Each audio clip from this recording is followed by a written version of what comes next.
Bom dia, queridos! Yes! Caramba, Luiz Marcelo aqui, último dia da leitura desse sagrado livro. Inteligência positiva. Antes disso, nós vamos escutar Romanos 15, para nos inspirarmos para a reunião de amanhã. Amanhã eu vou estar falando a respeito de Romanos 15, sobre essa passagem, sobretudo da esperança, o que é isso, em Conversa com o Luiz Marcelo, Papo Reto. Amanhã às 4 horas da tarde, tá? Amanhã eu estou falando do dia 4 de julho, independência dos Estados Unidos. Junho, né? Ah, não, junho. É julho. Tá? É 4 de junho. Então, 4 de junho, às 16 horas. Se você está escutando isso posteriormente, é só você ir buscar essa gravação que você vai estar assistindo.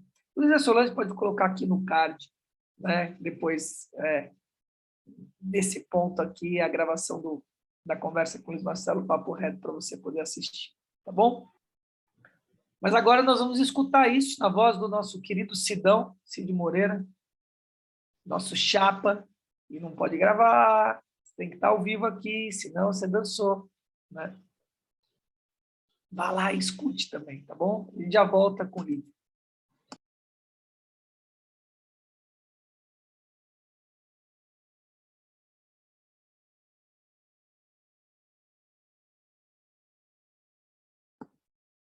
É isso. Paulo aos Romanos, né? Carta de Paulo aos Romanos. Quando ele fala dos judeus, ele está falando dos não conectados. Tem que traduzir para isso. Quando ele fala de homem e de mulher, traduzir para seres humanos. Tem que traduzir dessa forma. Então, os judeus são os conectados. Esquece o povo judeu, a religião judaica e etc. Quando ele fala que eu possa falar para os não conectados, eles se conectem, que eles possam se conectar. É simples assim. É isso. Que eu possa ser uma esperança. Viajar em lugares longínquos, que possa estar recebendo a palavra. Simples assim. Paulo me inspira a peregrinar. Bora botar o pé na estrada. José Solange, vamos lá. Bom dia, Joyce, Juramar, Rita de Cássia e todos os outros que escutarão depois aqui. Bora lá, Luzia Solange, vamos às últimas páginas, os últimos capítulos de mais um livro. Vamos finalizar mais um livro. Bora lá, vamos escutar.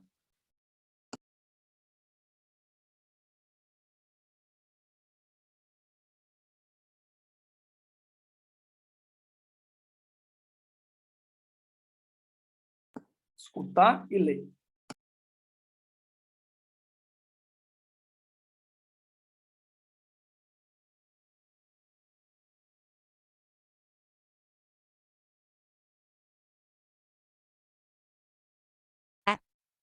Capítulo 12. Estudo de caso. Vender, motivar. Persuadir. Em um dos meus seminários de liderança, peço para todo mundo que trabalha com vendas levantar a mão. Algumas se levantam, mas a maioria não. Em seguida, pergunto de novo. Quantos de vocês trabalham com vendas? Algumas outras mãos se levantam. Pergunto uma terceira vez e espero. A princípio, há confusão e hesitação. Depois de um tempo, todo mundo entende e levanta a mão. É quando digo enfaticamente, todos trabalhamos com vendas. Vender, persuadir e motivar são essencialmente o mesmo. Se você não é vendedor, pense em vender suas capacidades na próxima vez em que estiver concorrendo a uma promoção. Ou vender uma ideia para seu chefe sobre de que outra maneira as coisas poderiam ser feitas no seu departamento. Ou motivar um colega a trabalhar em seu projeto em vez de em outro. Ou persuadir seu cônjuge a deixar você ser você mesmo em vez de ficar tentando mudá-lo. Ou persuadir sua filha adolescente a ser mais cuidadosa com a segurança física depois de uma noite em uma festa. Cada uma dessas coisas opera sob os mesmos princípios. Neste capítulo, vamos usar o estudo de caso de uma equipe de vendas para ilustrar a abordagem QP para vender, persuadir e motivar. Por simplicidade, vamos nos concentrar em vender e clientes, na confiança de que você consegue estender os conceitos para persuadir e motivar. Antes de apresentar o estudo de caso, vamos explorar os 3 princípios QP de vendas. O primeiro princípio QP de vendas. O primeiro princípio QP de vendas é que o canal QP é mais importante para as vendas do que o canal de dados. A maior parte de nós não está ciente ou não está disposta a admitir que compramos baseados em emoção e intuição, não puramente em dados objetivos e lógica. É uma coisa que vendedores e anunciantes bem-sucedidos sabem bem. O canal QP nos guia conforme tomamos decisões de compras, enquanto o canal de dados vai atrás para justificar a escolha e sustentar a ilusão de racionalidade e controle. Como vendedor, a informação e a análise do canal de dados precisam ser boas o bastante para fazer você entrar, mas a verdadeira venda acontece devido à influência do canal QP. Vamos analisar, por exemplo, um tipo altamente racional que fica completamente apaixonado por um pod vermelho quando faz o test drive. Em seguida, ele se dedica a uma análise exaustiva da construção, do desempenho, do valor de venda, da eficiência e do impacto ambiental, até ter dados corroborativos o suficiente para fingir que sua mente racional está decidindo que ele deve comprar. Ele não admite que a decisão foi feita no momento que sentiu a onda de adrenalina do test drive. Como vendedor, líder, membro de equipe, pai ou cônjuge, se suas tentativas de persuasão são primariamente analíticas e movidas por dados, você está deixando passar seu maior poder de vendas. Persuasão e inspiração são funções do cérebro QP. O segundo princípio QP de vendas. O segundo princípio QP de vendas é que o comprador tem muito mais chance de dizer sim se o cérebro QP estiver ativado. A condição aqui é que ele esteja respondendo a alguma coisa de valor real. É útil lembrar que o cérebro QP está preparado para se desenvolver, para dizer sim a oportunidades e novas ideias, para explorar, para ter empatia e se conectar e para se expandir. O cérebro sobrevivente está preparado para dizer não e preservar a situação do momento. Para um ser humano, a situação do momento significa continuar vivo. Dizer sim para uma coisa nova e desconhecida pode literalmente levar à morte. O cérebro sobrevivente está preparado para impedir isso. A maior parte dos produtos, serviços e ideias que queremos que os outros comprem cai na categoria de ajudá-los a se desenvolver. Assim, o que estamos vendendo tem mais chance de ser aceito pelo cérebro QP. A situação se reverte quando o produto, serviço ou ideia é baseado no medo e centrado em sobreviver ao perigo físico ou emocional. Se você quer vender uma segurança desnecessária ao dono de uma casa, o que ajudaria a estimular a mente sobrevivente do comprador seria jogar com o julgamento e o medo dele de todos os bandidos morando nos arredores. Se você for político e quiser vender a ideia de uma guerra cara e desnecessária, deve despertar a mente sobrevivente e colocar o país que quer atacar como ameaça iminente. Para vender alguma coisa baseada em medo, você precisa que o crítico e seu sabotador cúmplice estejam firmemente no controle da mente do comprador. Hitler entendia isso bem e colocou uma nação inteira em um frenesi crítico. Campanhas políticas são repletas de táticas semelhantes, apesar de em escalas menores. Espero que o que você queira vender ao seu cliente, equipe, cônjuge ou adolescente obstinado os ajude a se desenvolver ainda mais. Nesse caso, você precisa energizar o cérebro QP deles para receber um entusiasmado sim. O terceiro princípio de vendas. O terceiro princípio de vendas é que você precisa estar usando o seu cérebro QP para poder fazer com que o comprador passe para o cérebro QP dele. Como discutimos antes, por causa dos neurônios espelho no cérebro, os cérebros humanos imitam o que pegam no canal QT de outra pessoa. Como essa mudança acontece automática e subconscientemente, é difícil fingir sua positividade quando tentamos fazer os outros serem positivos. O cérebro da outra pessoa se sintoniza na verdadeira frequência do seu cérebro, e não na que você quer projetar.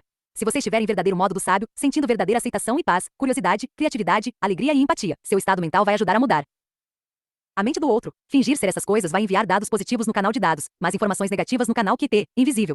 Os neurônios espelho na outra pessoa imitam seu canal QT invisível, não seu canal de dados. Em um estudo fascinante, pesquisadores descobriram uma diferença irrefutável entre o impacto da positividade falsa, produzida pelo cérebro sobrevivente, e a positividade genuína, produzida pelo cérebro QT. 37 Os pesquisadores distinguiram entre as positividades falsa e genuína ao prestar atenção aos músculos faciais envolvidos em um sorriso genuíno e em um sorriso forçado. Os dois tipos de sorriso ativam o zigomático maior, os músculos que erguem os cantos dos nossos lábios. Sorrisos genuínos também ativam o orbicular do olho, os músculos ao redor dos olhos. Quando concentrados, esses músculos levantam nossas bochechas e criam rugas ao redor dos nossos olhos. Em sorrisos forçados da positividade falsa, esses músculos ao redor dos olhos não são usados. Nesse estudo, os pesquisadores descobriram que a positividade insincera oferece o mesmo nível de risco de doença coronariana quanto a negatividade aberta da raiva. Esse fato é preocupante se refletirmos sobre ele. A positividade falsa usada como técnica de persuasão não ativa o cérebro QT do comprador e não aumenta suas chances de ouvir um sim, e na verdade, expõe você a mais riscos de morrer de doença coronariana. Que tal isso como insalubridade no emprego? Espero que agora você já esteja um tanto mais cético quanto à eficiência e até a segurança física das técnicas ensinadas em alguns seminários de desenvolvimento de vendas e liderança. Passar pelo processo de ter empatia pelo consumidor, se importar com o funcionário ou ter empatia por seu cônjuge é muito diferente de ativar o cérebro QT em você para que essas emoções sejam autenticamente sentidas. A liderança e a venda autênticas ganham uma nova luz quando você considera essa perspectiva. Estudo de caso.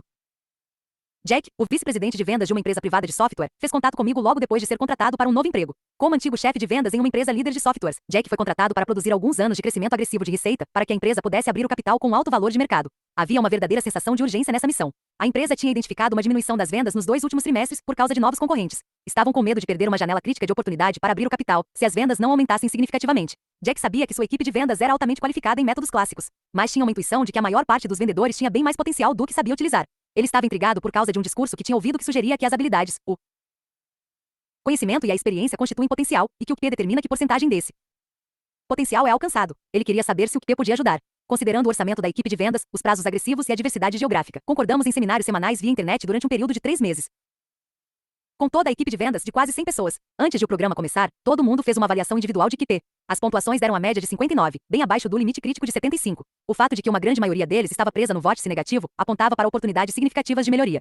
Considerando a urgência da tarefa e a alta motivação para melhorar, todo mundo concordou em trabalhar simultaneamente nas 3 estratégias para aumentar o QP, enfraquecer seus sabotadores, fortalecer seus sábios e fortalecer seus músculos do cérebro QP. Todos fizeram uma avaliação de seus sabotadores cúmplices principais e se comprometeram a fazer 100 repetições QP por dia. Em nossas primeiras reuniões, pedi que todos identificassem o que era mais exaustivo e desencorajador para eles. Depois de uma breve discussão, concordamos que era o número de rejeições que recebiam. Eles tinham caído na perspectiva do crítico de que o fracasso e a rejeição eram coisas ruins. Era hora de levá-los em direção à perspectiva do sábio. Pedi que identificassem as dádivas e as oportunidades na rejeição. As respostas foram inicialmente lentas, mas em pouco tempo começaram a surgir com rapidez. Elas incluíam: você precisa de 99 nãos para ganhar um sim, então falta um a menos. Há aprendizado em todas as rejeições, se você estiver disposto a procurar, e talvez o cliente que você perdeu permita que você tenha mais tempo para conseguir um cliente maior. Depois de terem sugerido cerca de 10 possibilidades mais, acrescentei mais uma, maior. Imaginem, eu disse, que você esteja em um campo de batalha em uma noite escura como Breu, lutando contra um inimigo que não consegue ver. Ser rejeitado é como acender uma labareda. Permite que você veja claramente seu inimigo, seus sabotadores, e você também consegue ver as armas que eles vêm usando contra você. Agora, você vai poder lutar melhor contra seus sabotadores, porque sabe contra o que tem que lutar.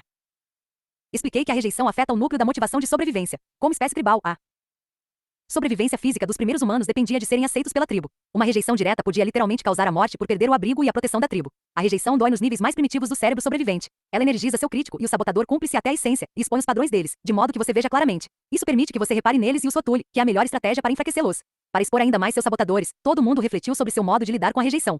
Um representante de vendas disse: fico furioso. Fico furioso com a pessoa que me rejeita e fico muito crítico com ela por um tempo. Depois de certo período, viro a mesa contra mim mesmo e sou duro comigo para que me saia melhor na próxima vez. Acho que isso me levou a conseguir bons resultados, mas não é agradável. Uso minha raiva para me impulsionar.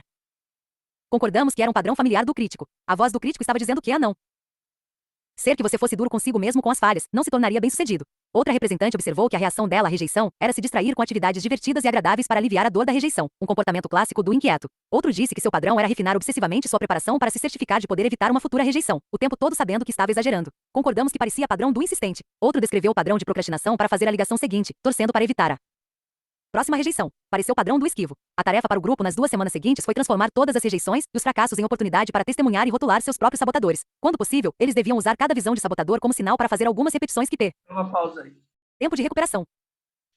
A questão de aceitar. Compartilha, por favor.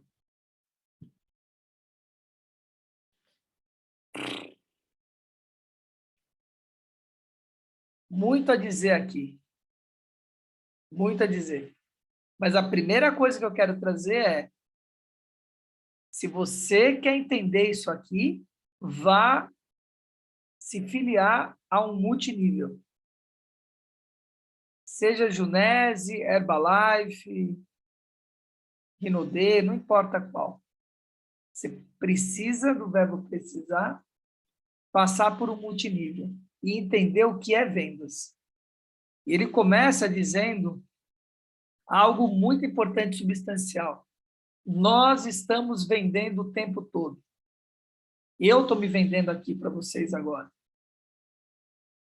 Um pai vende ideia para os filhos. Quando eu trago conceitos aqui, quando eu trago essa esperança de uma cognitividade ou uma reconexão com o sagrado, isso é uma venda. Precisa entender isso, porque a nossa cabeça e a forma com que a gente foi estruturado, venda é só venda de produto, em que você vai lucrar na história. Isso não é só venda. O conceito de venda vai muito além disso. Muito além disso. E é isso que ele está trazendo aqui. E aí ele correlaciona isso com a questão da rejeição. Aí vem o segundo toque que eu vou dar para vocês. Se vocês querem saber sobre rejeição, vocês precisam seguir e escutar um cara chamado Matt Morris. Matt, com 2 T's, Morris, como se fala, M-O-R-I-S. Matt Morris. Esse cara é um mestre em vendas e um mestre em rejeição. Né? Ele é o cara que mais fala sobre esse lugar do não, porque a rejeição é o não. Apesar de que, às vezes, um sim também significa rejeição. E o que o Matt Morris traz de mais precioso e que tem a ver com isso, eu acho que esse autor ele avança numa coisa bem interessante, que eu nunca tinha pensado. ele me trouxe uma coisa nova. Que a rejeição tem a ver com os primórdios, de você correr risco da sua sobrevivência, aquilo que vai estar no seu inconsciente coletivo, chamado. A gente viu isso na normose, naquelas camadas da cebola da cartografia do Roberto. Fala sobre inconsciente familiar, coletivo, angelical e assim por diante. Então, esse lugar de você ser rejeitado pela tribo e ficar correndo risco de vida. Muito interessante isso que ele está trazendo. E aí ele correlaciona essa rejeição ao seu estado sabotador. Qual o estado sabotador? Aquele que nega, aquele que instiga, aquele que rejeição é. Mas qual é esse lugar? Ele está relacionando. Agora, o que o Matt Morris traz, que eu acho que é importante estar trazendo aqui, é, primeiro, esse lugar que a gente está sempre vendendo algo. E, nesse sentido, você sempre vai receber vários nãos para receber um sim. Tem um vídeo dele que fala sobre isso, cara, sobre o poder do não, né? O sentido do não. Cara, precisa entender esse lugar, entende? Ele vai acontecer desse jeito. Qualquer coisa que você esteja vendendo. Se você quer um bom relacionamento, você vai ter que passar por 9 maus relacionamentos para ter um bom relacionamento. Ou 9 rejeições para um relacionamento para ter um relacionamento. Média das coisas. Quer vender? É a mesma coisa. Você vai ter que oferecer para 10 pessoas, 9 vão falar não, uma vai falar sim. Em média. Pode ser 12 para 1, vai depender do seu desenvolvimento. Pode ser 8 para 1, 7 para 1, não importa. Mas você vai ter muito mais nãos do que sim. Muito mais o que? Sombra do que luz. Vai ter muito mais estado sombrio do que estado luminoso. Assim é o universo. Se a gente entende como a coisa funciona, a gente se livra desse lugar. Mas ele está trazendo algo. Né? Tudo bem, é assim, mas isso provoca isso em mim, no meu processo sombrio. A rejeição ou a dissimulação da história para não entrar em contato, né? E há de entrar em contato com esse estado de rejeição. O que provoca? E como é que eu reajo com esse lugar? Isso precisa estar tranquilo, entende? Como a história da negação da morte, da negação da passagem, de não falar e aí ficar justificando que vai trazer agouro, que não é o momento de falar a respeito disso, é você não querer entrar em contato. Descobrir por que você não quer entrar em contato. Como? Falando a respeito daquilo lá. Então, tem que falar a respeito. Esse é o caminho. Fala a respeito, vai resolver a história.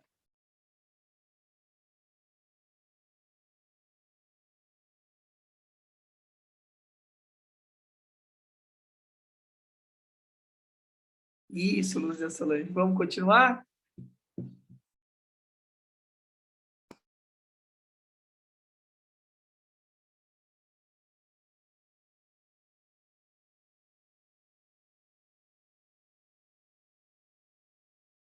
A questão de aceitar a rejeição como dádiva não era nem para atrair mais rejeição ou fracasso, nem para negligenciar as importantes consequências do fracasso. O objetivo era diminuir o tempo de recuperação, para se recuperar rapidamente dos sabotadores, que são ativados pelo fracasso, e para passar para o modo do sábio, a fim de que pudéssemos gerar melhores resultados na vez seguinte. Uma diferença-chave entre vendedores excelentes e vendedores medianos é o tempo de recuperação. Você precisa de segundos, minutos, horas ou dias para se recuperar da dor e da negatividade do fracasso. E também importante, você se coloca à frente de novas possibilidades, quando ainda está no modo sabotador da última rejeição. Nossa tarefa seguinte era que todos medissem seu tempo de recuperação depois da rejeição ou do fracasso. Definimos tempo de recuperação como a duração necessária para não sentir mais uma pontada significativa de raiva, decepção ou arrependimento quando relembrando o fracasso. As pessoas relataram uma grande variedade de tempo de recuperação. Alguns admitiram demorar dias para superar grandes perdas. Depois de um pouco de discussão, concordamos que o tempo de recuperação dependia da severidade do fracasso, da força do sábio e do cérebro QT, e do que mais acontecesse nas horas e nos dias subsequentes. Alguns disseram que achavam que fazer repetições QT depois do resultado reduzia significativamente o tempo de recuperação. Algumas pessoas fizeram sérias descobertas durante esse processo. Janete, uma representante de vendas da Califórnia, disse que nunca tinha percebido o quanto suas interações com outros clientes eram afetadas enquanto ela estava no período de recuperação de uma perda prévia de cliente. Ela percebeu que ficar aborrecida por uma perda aumentava a probabilidade de outras acontecerem. Ter empatia. Até então, tínhamos nos concentrado em usar as duas estratégias de enfraquecer os sabotadores e fortalecer os músculos do cérebro QT. Para acelerar o progresso ainda mais, agora incorporamos a terceira estratégia, fortalecer o sábio. Já tínhamos trabalhado um pouco para adaptar a perspectiva do sábio ao fracasso e à rejeição. Era hora de também ativar os poderes do sábio, em particular o poder de ter empatia. Ter empatia por si mesmo. Vender é um dos trabalhos mais difíceis no mercado. Apesar de estarmos todos constantemente dedicados a vender, persuadir e motivar de alguma maneira, os inevitáveis fracassos dos profissionais de vendas são completamente visíveis para todo mundo. O crítico e os sabotadores vêm como um prato cheio nos torturar por esses fracassos. O sábio, por outro lado, nos lembra de que todos merecemos nos aceitar, e ouso aqui parecer um clichê ter amor próprio, mesmo em momento de fracasso. A empatia do sábio por si mesmo é incondicional. Pedi a todos da equipe que pensassem no quanto costumam aceitar e amar a si próprios no final de um dia em que tenham cometido algum erro evitável e custoso. Várias pessoas disseram zero. A maior parte disse muito pouco. Um membro da equipe que estava influenciado pelo sabotador inquieto disse que tentava afastar a raiva e a decepção se mantendo ocupado. Mas admitiu que os pensamentos e sentimentos negativos voltavam na forma frequente de sono interrompido. Ele costumava acordar com a mente a mil. Todas as pessoas concordaram em fazer o jogo de visualizar a criança para ativar a empatia por eles mesmos como antídoto às energias do sabotador. Muitos escolheram usar verdadeiras fotos da infância. Poucos dias depois dessa videoconferência, muitas pessoas decidiram mandar as fotos de infância umas para as outras, o que resultou em muitas interações divertidas. Eles concordaram em, sempre que se sentissem emocionalmente torturados pelo crítico, visualizarem a foto e permitirem que a energia da compaixão e do afeto por eles mesmos os invadissem. Alguns tiveram sucesso imediato. Outros demoraram algumas semanas para conseguir atingir a empatia por eles mesmos. Ter empatia pelo comprador. Além de ter empatia por si mesmo, o sábio sabe ter empatia pelo comprador de uma maneira autêntica e sincera. A maior parte de nós fica tocada quando alguém realmente escuta e tem empatia por nós, pois é algo que raramente acontece. Quando uma pessoa demonstra empatia pura e verdadeira, está operando com o cérebro QT. Isso significa que nós também temos probabilidade de fazer a transição para nosso cérebro QT, que é o motivo de nos sentirmos tocados pela experiência. O poder do sábio de ter empatia é uma maneira-chave para ajudar na transição para o cérebro QT, em nós mesmos e no comprador, o que, como discutimos, é mais propício a vendas. Convidei todas as pessoas a avaliarem honestamente quanta verdadeira empatia sentiam em seus corações pelos clientes em potencial. Em particular, pedi que examinassem em que prestavam atenção durante reuniões com clientes e que tipos de vozes ouviam na cabeça. Com um pouco de exploração, a maioria das pessoas concordou que grande parte da atenção ainda estava neles mesmos e em suas próprias preocupações durante uma ligação de vendas. Às vezes eles faziam perguntas para si mesmos, como: será que conseguirei fazer essa venda? Como estou me saindo? Será que conseguirei chegar à minha meta se não fizer esta venda? Será que esse sujeito gosta de mim? E quando ele parar de falar, será que vou ter uma coisa inteligente a dizer? Parece familiar? A verdadeira empatia por alguém significa que você dá toda a sua atenção para essa pessoa. Você se coloca no lugar dela e vê o mundo pelos olhos dela. É muito mais fácil ter ideias que atendem às necessidades de um cliente se você conseguir vivenciar o problema pelo ponto de vista dele. Isso constitui o núcleo das vendas bem-sucedidas. Muitos de nós tentamos isso na forma das técnicas de vendas da audição ativa, repetindo o que ouvimos, mostrando expressão de preocupação, perguntando mais, e assim por diante. O único problema é que costumamos fazer isso com o cérebro sobrevivente, com nosso próprio sucesso em mente, em vez de usarmos o cérebro QT e de usar a compaixão autêntica do sábio pelo que o cliente vivencia. O impacto é que tanto o vendedor quanto o cliente continuam usando o cérebro sobrevivente, em vez de passar para o cérebro QT. O cérebro QT é capaz de entender e aceitar o paradoxo, e existe mesmo um paradoxo aqui. Para fazer a venda, você precisa abrir mão de necessitar fazer a venda. Para conseguir o resultado que faz você feliz, você precisa abrir mão da sua preocupação com sua própria felicidade durante o processo de venda. Você tem que estar completamente focado na outra pessoa, não como técnica de vendas, mas verdadeiramente de coração. A equipe concordou que sentir verdadeira empatia por outra pessoa era mais fácil quando eles gostavam dessa pessoa genuinamente. Alguns representantes de vendas reclamaram que seus clientes em potencial não eram necessariamente tão agradáveis que tinham fortes comportamentos de sabotadores. Para acessar a empatia profunda pelos compradores, eles concordaram em experimentar o jogo de poder de visualizar a criança, desta vez visualizando a criança no comprador, pelo menos algumas vezes na semana seguinte. Isso permitiria que eles vissem e tivessem empatia pela essência mais agradável do sábio no comprador difícil. Depois de cerca de 6 semanas desse exercício, a pontuação QT média dos membros da equipe subiu de 59 para 69. Ainda estava abaixo dos 75, mas era uma grande melhoria. Não conseguíamos ver nenhuma melhora significativa nas vendas, mas isso era esperado, considerando os ciclos de vendas. As pessoas relataram se sentirem mais energizadas e menos estressadas, o que eu sabia que apareceria nos resultados mais cedo ou mais tarde. Explorar. Quando discuti com a equipe o poder do sábio de explorar, nos concentramos primeiro cada um em si mesmo. Perguntei quantos dos representantes de vendas conduziam autópsia sem culpa em seus próprios fracassos ao vender, e tentavam aprender com eles. Todo mundo achava que fazia. Um exame mais minucioso, no entanto, revelou outra dinâmica. No passado, muitos deles consideraram fracassos e rejeições dolorosos demais para encarar. Então a maior parte das autópsias era feita rapidamente, e com aprendizado relativamente superficial.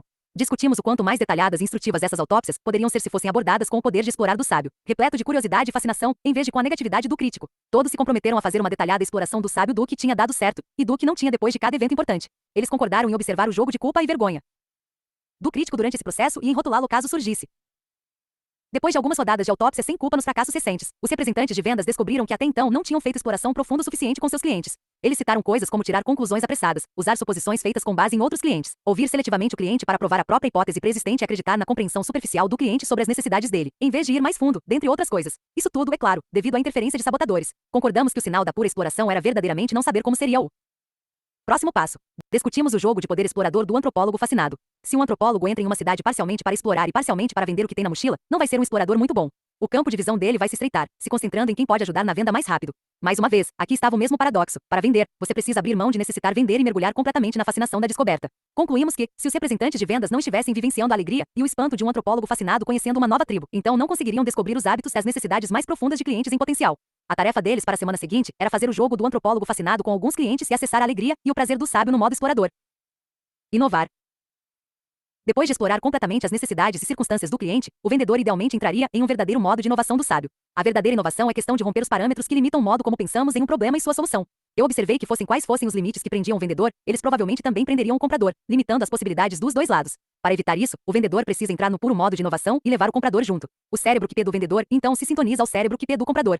Em seguida, perguntei: qual é o inimigo da verdadeira inovação? O que atrapalha? As pessoas sugeriram rapidamente que era a avaliação prematura de ideias do crítico. Paula, uma representante de vendas inteligente e relativamente nova, contribuiu com uma percepção poderosa que provocou uma longa pausa na videoconferência. Tenho medo de que, se eu chegar com uma geração de ideias descontrolada e criativa, a melhor solução para o problema do comprador pode não incluir o produto que estou vendendo. Foi uma percepção tão importante que pedi que Paula repetisse. Quando ela fez isso, ouvi sons de reconhecimento vindos dos outros. Paula tinha tocado em um ponto delicado, um ponto no núcleo do motivo pelo qual não permitimos que a pura inovação do sábio ganhe vida no processo de vendas. Quais são as consequências de colocar limites na geração de ideias para garantir que exibam melhor nosso produto? Perguntei. Alguém se manifestou. Temos mais chances de ficar dentro dos limites tanto como comprador quanto como vendedor. De que cérebro você estaria fazendo uso? Do cérebro sobrevivente, outros murmuraram. Que cérebro isso ativaria no seu comprador? Perguntei. A resposta agora era óbvia, o cérebro sobrevivente. O cérebro treinado para dizer não para novas possibilidades. Estávamos olhando para outro aspecto do nosso paradoxo. Você tem muito mais chance de vender uma ideia ou um produto se não se sentir amarrado a vender a ideia. É claro que não se sentir amarrado não significa não ter entusiasmo nem compromisso. Você pode ter muito entusiasmo e estar comprometido com a venda do produto. Mas, assim que fica emocionalmente amarrado a fazer a venda, você não está mais no modo verdadeiro e puro de empatia, exploração e inovação com o cliente. Suas necessidades emocionais baseadas em ansiedade levaram você de volta ao cérebro sobrevivente. Contei para o grupo que, no começo da minha carreira como coach de COR, eu me permiti me amarrar à ideia de manter alguns clientes-chave. Na época, eu estava trabalhando com duas pessoas particularmente difíceis que eram intimidantes aos olhos de suas equipes seniores e até dos membros do comitê. Vamos chamá-los de Tony e Karen. Os temperamentos cruéis deles faziam com que as pessoas se esquivassem de confrontá-los com feedbacks com as falhas deles. Eu também tinha me permitido intimidar. Tinha medo de que, se os desafiasse diretamente, eles me demitiriam. Eu racionalizei sobre essa escolha dizendo que podia ser mais útil para eles como coach do que se não estivesse presente. E então, um dia, eu finalmente mandei a precaução às favas com Tony e o confrontei sobre algumas das maneiras como ele estava prejudicando a equipe e a empresa. Como eu temia, ele me demitiu na mesma hora. Isso me deixou ainda mais cauteloso com Karen, e continuei a só ir até onde me sentia seguro com ela para evitar também ser demitido por ela. Cerca de 3 meses depois, Tony me chamou de volta e disse que tinha pensado muito e que precisava de mim de volta à vida dele. Eu parecia ser o único que ousava falar a verdade para ele. O interessante foi que Karen parou de trabalhar comigo na época, por ter decidido que não precisava mais da ajuda de um coach. Meu trabalho com Tony continuou por vários anos e se expandiu a vários níveis da empresa dele. Desde então, decidi que jamais aceitaria um novo cliente se não ousasse correr o risco de ser demitido por ele. Agora fiz ao grupo as seguintes perguntas. Você está disposto a ser demitido ou rejeitado por abrir mão de todas as suas necessidades de fazer uma venda e se concentrar completamente na melhor solução para o cliente? Está disposto a adotar a verdadeira inovação com seu cliente, mesmo que isso traga o risco de levar a uma solução que pode não incluir seu produto ou serviço? Está disposto a acreditar no paradoxo de que vai vender bem mais se abrir mão da necessidade de fazer uma venda? Nossa corajosa Paula mais uma vez deu uma resposta honesta. Consigo ver o mérito disso, mas seria um pouco assustador de praticar. Pedi que ela investigasse que parte do cérebro dela e que voz na cabeça dela estava mencionando esse medo. Navegar.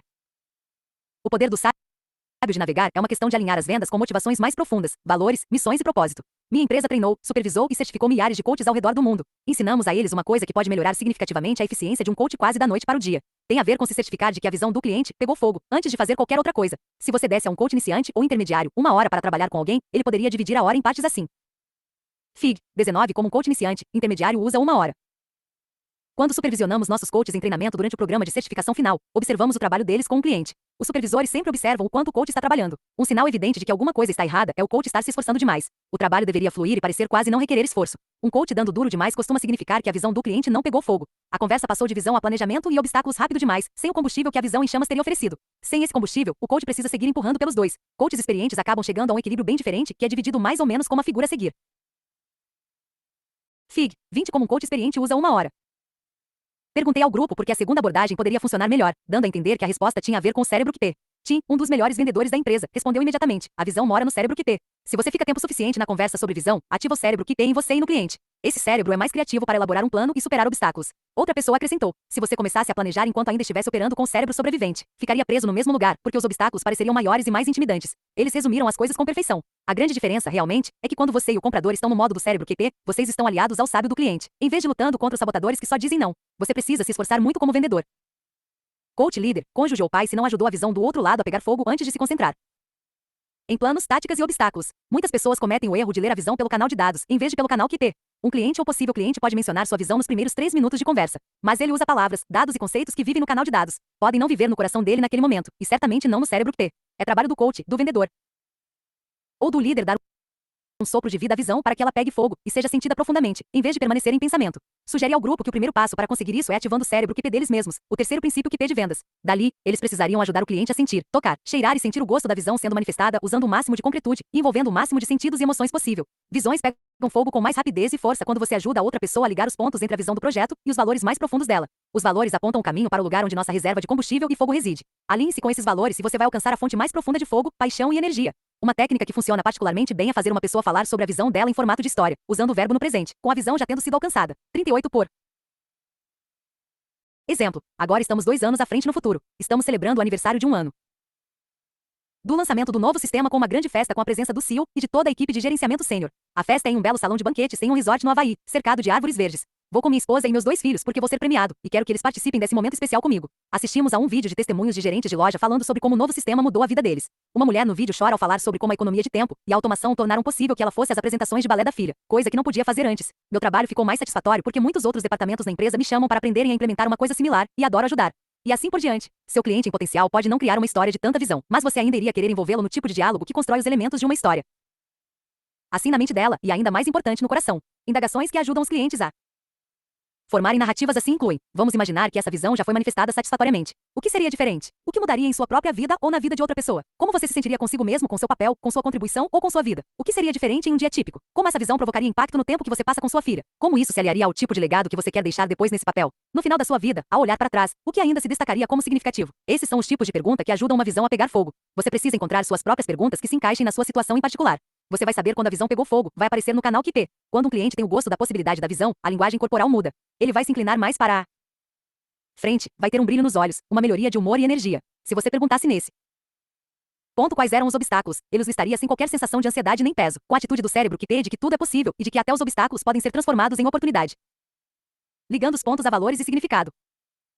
Nesse ponto em nosso trabalho, propus que os representantes de vendas fizessem o trabalho neles mesmos antes de tentar nos outros. E sua visão do seu próprio trabalho? Perguntei. Ela pegou fogo? Você ligou os pontos entre seu trabalho e seu senso de valores e missão no mundo? Depois de 1 minuto de silêncio carregado, nossa ousada Paula manifestou uma observação honesta que os outros costumam sentir, mas poucos ousam expressar publicamente. Se vendêssemos medicamentos que salvassem vidas, eu conseguiria entender o que você disse. Mas vamos ser honestos. Só estamos vendendo software. Não é necessariamente o tipo de coisa que posso ligar com minhas questões mais profundas de legado e sentido na vida. Faço esse trabalho para me sustentar. Eu não faria se não precisasse. Agradeci a Paula pela coragem de falar a verdade, pois eu sabia que a pergunta em muitas mentes era: meu trabalho realmente importa? Em seguida, compartilhei a pesquisa com faxineiros de hospital e assistentes administrativos e que 1/3 deles via o trabalho como apenas um emprego, outro terço como carreira e o outro como vocação. Sugeri que a diferença devia-se ao fato de os sabotadores ou o sábio estar no comando. Se faxineiros de hospital e assistentes administrativos conseguem ativamente se dar ao trabalho de uma percepção de significado e vocação, vocês também conseguem. Falei, desafiando o grupo. Agora, perguntei por que uma percepção de significado deveria importar.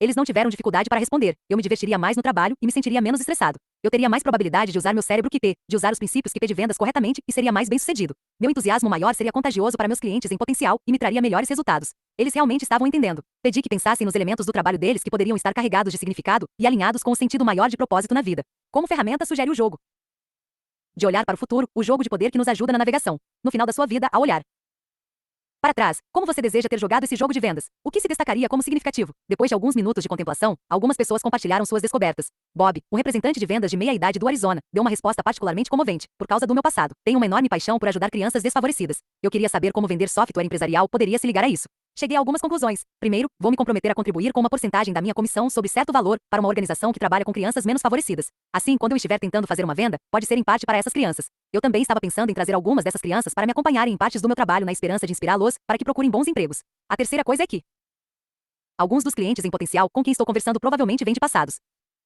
Desfavorecidos. São apenas a versão adulta das pessoas de quem tanto gosto, e consigo me empolgar com a ideia de ajudá-los com o nosso produto. É incrível o que acontece com as pessoas quando elas ligam os pontos entre o trabalho e a sensação mais profunda que tem do que torna a vida significativa. Imaginei Bob mais empertigado na cadeira e irradiando uma nova vivacidade depois de ligar os pontos. Se você não ligou o que faz algo que traz sentido à sua vida, não está alcançando seu reservatório maior de poder e inspiração. O jogo de poder de olhar para o futuro, ou variações mais sutis dele podem também ajudar você a ligar seu comprador ao sentimento mais profundo dele de significado, com valores, propósitos e visões. É um passo-chave para ajudar a visão dele a pegar fogo. Ativar. Como passo final de vendas, o sábio executa qualquer ação necessária, sem interferência dos sabotadores. Se o cérebro QP está energizado tanto no vendedor quanto no comprador, o movimento de agir do sábio é automático. O fechamento ocorre orgânica e naturalmente. Passamos nossa última videoconferência falando sobre quais sabotadores atrapalharam a ação do sábio em todas as áreas dos trabalhos deles. Afinal, vender é um trabalho com um processo intensivo, que requer disciplina em uma enorme quantidade de atividades, que vão de explorar a pesquisar a finalizar. Fizemos o jogo de tomar o lugar dos sabotadores para prever quais poderiam atrapalhar a ação e como. Cada pessoa montou sua lista e elaborou respostas do sábio baseadas nas expectativas. Para manter o impulso depois do fim das nossas videoconferências, todos concordaram em incorporar um item de relatório QP na reunião semanal da equipe regional de vendas. Isso permitiria que eles aprendessem com os sucessos e os fracassos dos outros. Também seria um lembrete contínuo e inspiração para prosseguir com a prática além da fase inicial, durante a qual os músculos em desenvolvimento ainda não são facilmente vistos. A dádiva no final. Fiz uma ligação para esse grupo alguns meses, depois do final de nossas videoconferências. Previ na maioria relatórios positivos, pois o QP médio deles tinha subido para 79, e eles tinham produzido sinais de grande melhoria no processo de vendas. Como resultado, tinham revisado a projeção de vendas para o ano seguinte, aumentando em 28%. Eles relataram a sensação de estarem bem mais energizados e eficientes no trabalho individualmente e como grupo. Jack resumiu o sentimento de todos ao dizer que estavam se sentindo em chamas. Logo depois dessa conversa, recebi uma ligação do CEO da empresa dizendo que o comitê tinha votado a favor da venda para uma outra empresa de capital aberto, em vez de esperar para abrir o capital. A situação das vendas tinha contribuído para um alto preço de venda. Cerca de um ano depois da venda, recebi um e-mail de Paula, o membro mais memorável e expressivo do grupo, que alegrou meu dia. Ela tinha seguido fielmente minha sugestão de que os princípios QP de venda se aplicavam a qualquer tipo de motivação e persuasão. Sendo mãe solteira de um menino complicado de 16 anos, o maior desafio dela era convencê-lo a parar alguns dos comportamentos autodestrutivos cada vez mais frequentes. Ela encontrou alguns obstáculos no caminho, mas acabou conseguindo persuadi-lo a fazer uma avaliação de seus sabotadores. Todas as noites à mesa de jantar desde aquele dia, eles compartilhavam seus sucessos e fracassos ao lidar com seus críticos, além do sabotador inquieto dele e do insistente dela. Ela queria que eu soubesse o profundo impacto que isso causou nele e no relacionamento dos dois. Nunca sabemos quando nossas capacidades melhoradas de vendas, persuasão e motivação serão úteis. N. Capítulo 13. Conclusão. O magnífico você. Este livro, tentei mostrar que aumentar sua inteligência positiva é a maneira mais eficiente e sustentável de aumentar tanto sua eficiência quanto sua felicidade. E o mesmo se aplica a qualquer equipe a que você pertença. A boa notícia é que você já elevou seu QP um pouco apenas por ler este livro. Em primeiro lugar, seus sabotadores provavelmente não estão tão fortes, e nem com tanta credibilidade na sua mente quanto antes. Você os enfraqueceu ao expor suas mentiras e seus padrões destrutivos. Eles não podem mais se esconder e nem fingir que são seus amigos. Outra razão para seu QP já estar mais alto é que você agora está ciente do poder do sábio. Se tudo que você fizer for lembrar-se da história do garanhão na próxima vez em que estiver aborrecido com alguma coisa, terá um sábio mais forte para combater seus sabotadores. A prática é a chave para o quanto mais seu QP vai aumentar e quão profundo será seu impacto. A prática QP não requer tempo livre. Enquanto você observa e rótula sabotadores, acessa seus grandes poderes do sábio e faz repetições QP energizantes, você vai encarar seus desafios de maneiras que são mais eficientes e mais satisfatórias. O compromisso com a prática QP não acrescenta um peso à sua vida. Ele reduz o peso que já está lá. Enquanto você embarca nessa prática, é interessante levar seus inimigos interiores a sério. Os que subestimam a força dos sabotadores fazem isso por sua própria conta e risco. Seus sabotadores estão comprometidos com sua própria sobrevivência, lembre-se, eles estão enraizados nela. Não gostam de perder o poder que têm sobre você. Vão continuar tentando convencê-lo de que sua sobrevivência e seu sucesso dependem deles. Também vão dizer que, para ter mais sucesso e felicidade, você só precisa se concentrar ainda mais em realizações externas. Espero que você não seja mais suscetível a essas mentiras. Seus sabotadores nunca irão embora completamente. O fato é que ainda ouço as vozes dos meus sabotadores crítico e hiperracional com frequência. O que mudou foi o volume e o poder das vozes em comparação com a voz do meu sábio, cada vez mais forte. Não se sinta desencorajado se continuar a ouvir os sabotadores na sua cabeça. Eles vão perder boa parte do volume e da força com o tempo. Se você frequentasse uma academia e levantasse peso durante alguns dias, poderia não ter nada para comprovar que fez isso. Mas posso garantir que, se você fosse 21 dias seguidos, teria muito a mostrar. Você se sentiria diferente e as outras pessoas também reparariam. Na verdade, faço uma aposta com meus clientes de que, se eles fizerem a prática QP por 21 dias seguidos, alguém na vida deles que não sabe sobre o novo hábito vai reparar e comentar que alguma coisa está diferente. Ganho essa aposta a maior parte das vezes. Descobrindo o magnífico você. Recentemente, tive um encontro com uma fotógrafa incrível para fazer a foto para a orelha deste livro. Cynthia foi uma inspiração, ela estava completamente sintonizada no canal QP. Cheguei atrasado ao compromisso, e tinha acabado de receber uma ligação com uma notícia bem ruim, então precisei de alguns minutos para afastar o crítico e voltar à perspectiva do sábio. Cynthia estava tão sintonizada em mim que percebia imediatamente quando minha mente estava divagando. Nesses momentos, ela sabia que minha essência não brilharia pelo meu rosto e nem na foto. Assim, nas poucas ocasiões em que minha mente divagou, ela imediatamente me pediu para mexer os dedos dos pés e esfregá-los uns contra os outros com atenção. Fiz o que ela sugeriu e voltei logo para meu cérebro QP, com a essência do sábio transparecendo. Ela estava me pedindo para fazer repetições P. Cynthia disse que, durante cada sessão de fotos, sempre se permite se apaixonar pela beleza essencial da pessoa que está fotografando. Isso permite que a essência do modelo brilhe e seja Capturada pela câmera. Percebi que sempre fiz uma coisa bem parecida como líder, como CEO das minhas empresas, como coach de outras pessoas. Eu me permiti me apaixonar pela magnificência do ser humano à minha frente por tempo, o bastante para que aquela pessoa redescobrisse sua magnificência. Meu sábio desperta o sábio da outra pessoa. Como não amar o sábio e sua essência em cada um de nós? Espero que este livro ajude você a se apaixonar ainda mais por si mesmo, a ver a beleza em sua essência, no ser que você era no momento em que nasceu. Você não precisa provar nada para ninguém, nem fazer nada por ninguém, nem chegar ao topo de nenhuma montanha. Sua essência está sempre presente enquanto seu sábio, imutável e esperando que você perceba. Acesse seus enormes poderes e permita que ela brilhe. Também espero que você decida fazer pausas com mais frequência e se apaixone pelas pessoas incríveis ao seu redor no trabalho e em casa. Espero que consiga ver além dos irritantes sabotadores. Espero que escolha que seu sábio veja os sábios deles o bastante para que eles despertem e brilhem. É o que grandes líderes, grandes jogadores de equipe, grandes pais, grandes educadores e grandes parceiros de vida fazem. Eles permitem que redescobramos e vejamos nosso próprio sábio pelos olhos deles. Do meu sábio para o seu, estou vendo você. N. Apêndice Fundamentos do Cérebro QP. O capítulo 7, você lê uma breve descrição do cérebro QP. Aqui, você pode explorar as funções do cérebro QP e do cérebro sobrevivente em um pouco mais de detalhe. O recente advento da ressonância magnética, que mede como a atividade neural muda o fluxo sanguíneo, permitiu que os neurocientistas e psicólogos testemunhassem pela primeira vez em tempo real o trabalho do cérebro. Agora, somos capazes de mostrar as partes envolvidas em produzir pensamentos e sentimentos diferentes. Isso significa que também somos capazes de descobrir as partes envolvidas na ativação dos sabotadores, as partes necessárias para a ativação do sábio. Como você aprendeu, o sabotador mestre, o crítico, tem raízes no cérebro sobrevivente, a parte que tem a tarefa de nos ajudar a sobreviver.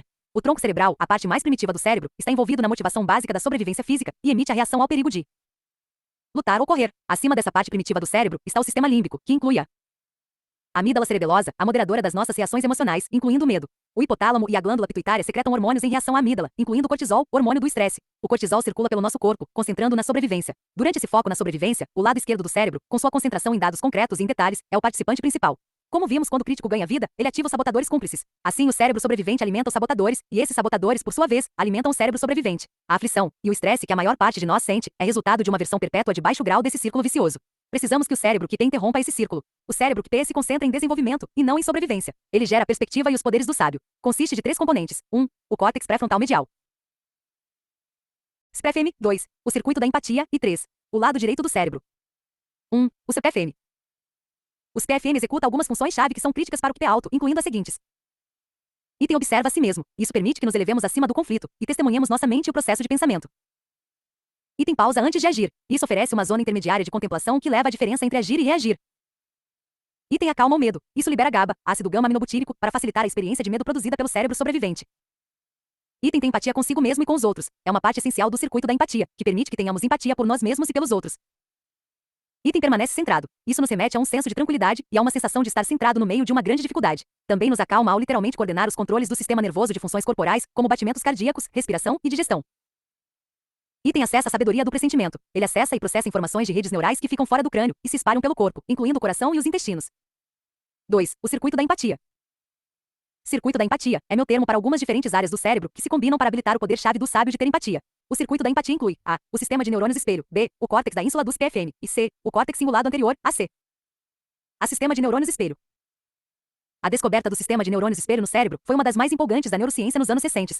Em resumo, nossos neurônios espelho captam o estado psicológico e emocional dos outros e automaticamente nos fazem vivenciar estados similares, incluindo mudanças em nossos batimentos cardíacos, pressão sanguínea ou respiração em reação às pessoas ao nosso redor. Isso explica como somos afetados pelo ambiente em uma reunião em que entramos e por que bocejamos quando outra pessoa boceja. Isso resulta em um efeito contagioso, invisível que tem papel-chave em liderança, vendas e persuasão, resolução de conflitos, criação de filhos e muitos outros aspectos da inteligência positiva. Pense no sistema de neurônios espelho como o diapasão do cérebro. Se você está vibrando na frequência de energia dos sabotadores, tem mais chance de automaticamente despertar os sabotadores da pessoa com quem está interagindo. Se você está vibrando na frequência de energia do sábio, tem mais chance de ajudar a transição da outra pessoa para o modo do sábio. Isso é compreendido quase intuitivamente por grandes vendedores e líderes como forma de causar impacto nos outros. Esse efeito contagioso produzido pelos neurônios espelho do cérebro tem muitas implicações. Em um estudo recente, pesquisadores acompanharam 4.739 indivíduos, seus relacionamentos uns com os outros e seus níveis de felicidade ao longo de 20 anos. 39 eles descobriram que, quando o indivíduo fica feliz, um amigo que mora no raio de 1,5 km tinha uma chance aumentada em 25% de ficar feliz. A parte mais surpreendente da descoberta foi que até mesmo um amigo do amigo, com 2 graus de separação, tinha aumento de 10% na chance de ficar feliz, e até os amigos desse amigo, com 3 graus de separação, tinham um aumento de 6% de chance. Se sua positividade pode causar impacto em uma pessoa com 3 graus de separação de você, imagine o quanto afeta as pessoas ao seu redor, principalmente se você estiver em posição de liderança ou de influência. B. Córtex da ínsula. Outra parte desse circuito da empatia é o córtex da ínsula, que é basicamente uma estrada que liga os sinais do sistema de neurônios espelho até o sistema límbico e o tronco cerebral, fazendo com que nosso corpo reaja com empatia por outra pessoa. Ele também carrega o sinal para o lado superior dos PFM, permitindo que tenhamos uma percepção consciente da nossa empatia. C. O AC.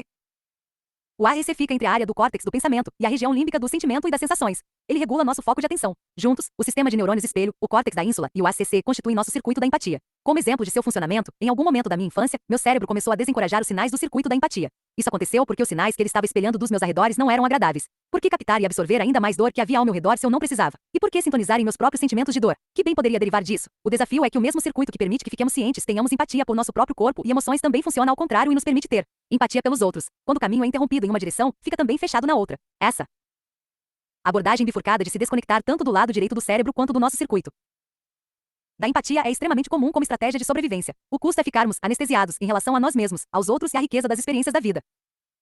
O lado direito do cérebro.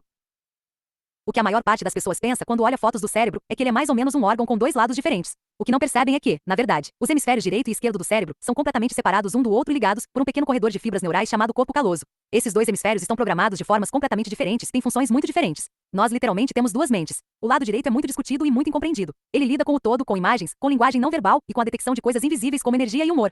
É mais diretamente conectado ao fluxo de informação do corpo ao tronco cerebral para o sistema límbico, que constitui uma percepção de nossas sensações físicas e emoções. É aí que a essência emocional e social está centrada. Em contraste, o lado esquerdo é responsável pelo pensamento linear e lógico, pela linguagem escrita e falada e pelos detalhes. É a parte do cérebro que permite que nos desliguemos por completo das nossas emoções e sensações físicas e vivamos potencialmente em um mundo desconectado de lógica e dados.